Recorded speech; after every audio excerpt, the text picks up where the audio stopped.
was the very picture of her father, was one of the most beautiful girls ever seen. As people naturally love their own likeness, this mother doted on her elder daughter, and at the same time had a great aversion for the younger.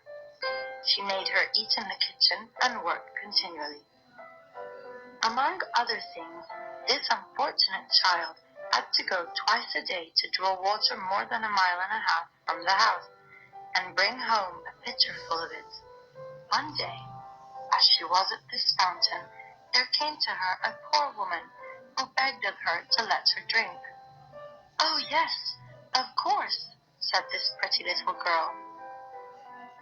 So she took some of the best, clearest water from the fountain and gave it to her.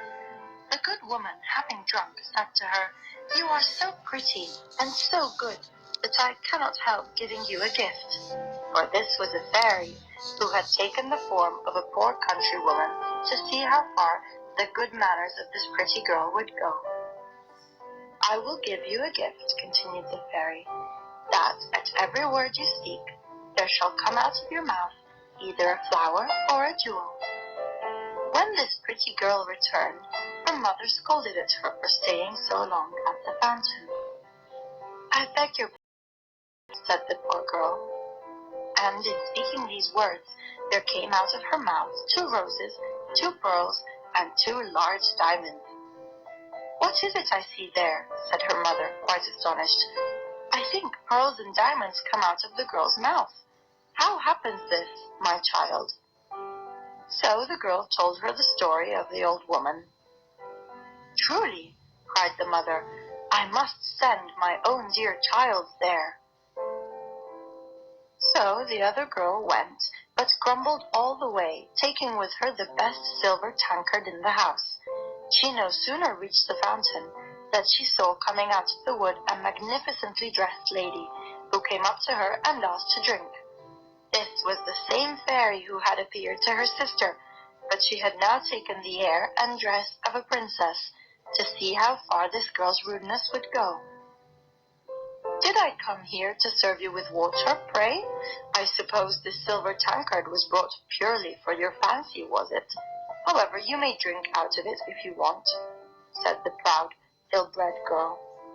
"You are not polite," answered the fairy without anger. "Well then, since you are so disobliging, I will give you a gift. At every word you speak, there shall come out of your mouth a snake or a toad." So soon as her mother saw her coming, she cried out, "Well, daughter?" "Well, mother," answered the unhappy girl, drawing out of her mouth a snake and a toad. "Oh, mercy!" cried the mother. "What is it I see? It is her sister who has caused all this, but she shall pay for it." And immediately she ran to beat her.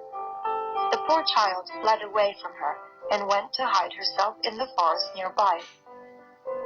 The king's son, who was returning home, met her, and seeing her so beautiful, asked her what she did there alone and why she cried. "Alas, sir, my mother has turned me out of the house."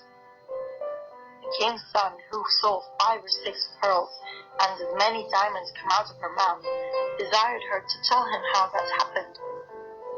She told him the whole story. The king's son fell in love with her, and considering that such a gift was worth more than any marriage portion another bride could bring, conducted her to the palace of the king, his father, and there married her, and they lived happily ever after.